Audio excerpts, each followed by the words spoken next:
value last year since 2005. So does that mean that buying is your best option, or could renting be better? Joining me now to discuss, Ed Pinto of the American Enterprise Institute and real estate expert, Yuri Mann. Thanks to both of you guys for joining us. Ed, we were, just worrying about there was never going to be any value in owning a home again. Now, all of a sudden, a lot of people are priced out of the market. What's going on? What's going on is the federal government, through both its credit programs and a lot of quantitative easing by the Fed, has really been pushing home values up. And we saw that start happening about 18 months ago, and they're up 15 to 18% nationwide since then. Yuri, that makes me really nervous, and it makes me feel like it's not a great time to buy, because the last time they did that, the story ended very badly. Yeah, I think you're absolutely right. What happened is Americans are really scarred by what happened in the last real estate collapse. They look at the opportunity to buy and they think, you know what, owning a home could be a liability, not an asset. And people are choosing to rent instead of buy. In fact, in the last 4 years, we've had more than 1 million Americans enter the rentership pool, choose to rent instead of to buy. And now it's really a lifestyle choice. I mean, if you see these rental communities that are being built across the nation, they offer amazing amenities, home theaters, state-of-the-art fitness facilities.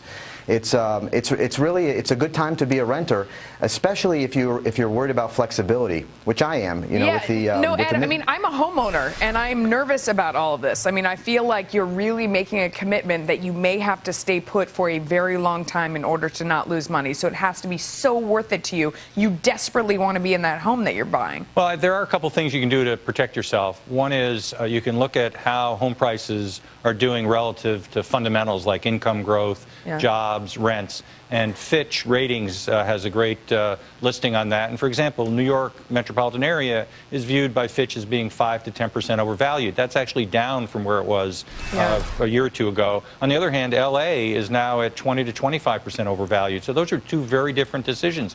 You can then go down one more level and look at, well, what's a house rent for? And then if you buy it and you can rent it and you get a return of 8 or 9%, then you're safe. If you can only get a return of 2 or 3%, then you're stuck. And so there's a lot of information out there that wasn't available last time. I'm not saying people should run out and buy, but it's actually a decision that you make on a rational basis. Yeah, I mean, Yuri, the flip side of that is that a lot of people have made money in real estate lately, and if you were sitting on the sidelines, you missed the run-up. So, I mean, if you're not in it, you don't have an opportunity to make money on it.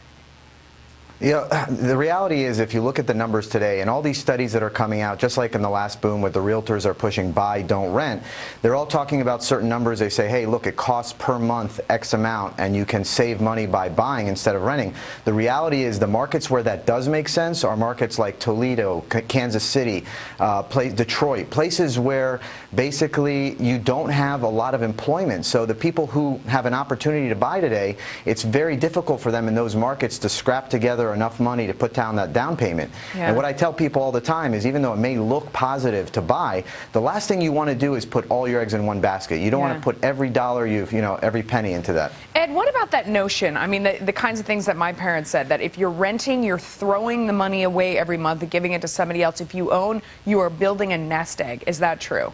Well, it used to be true. The problem is we stopped paying off the debt. And so we basically got into a debt machine.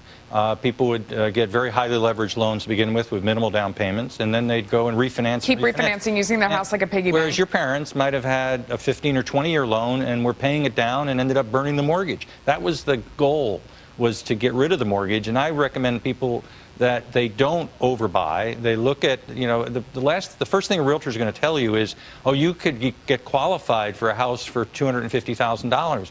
Well, what can you comfortably afford? It might only be $175,000 or $150,000. Go for that house. Don't get in over your head. Look at what you'd be paying for rent. And then in a few years, if that house works, great. If it goes up in value, great. If it goes down in value, you're protected. And then maybe in 4 or 5 years, you might move to another house. Guys, great advice. Thanks to both of you. Thank you. So it's time for a little spare change now. Software development is the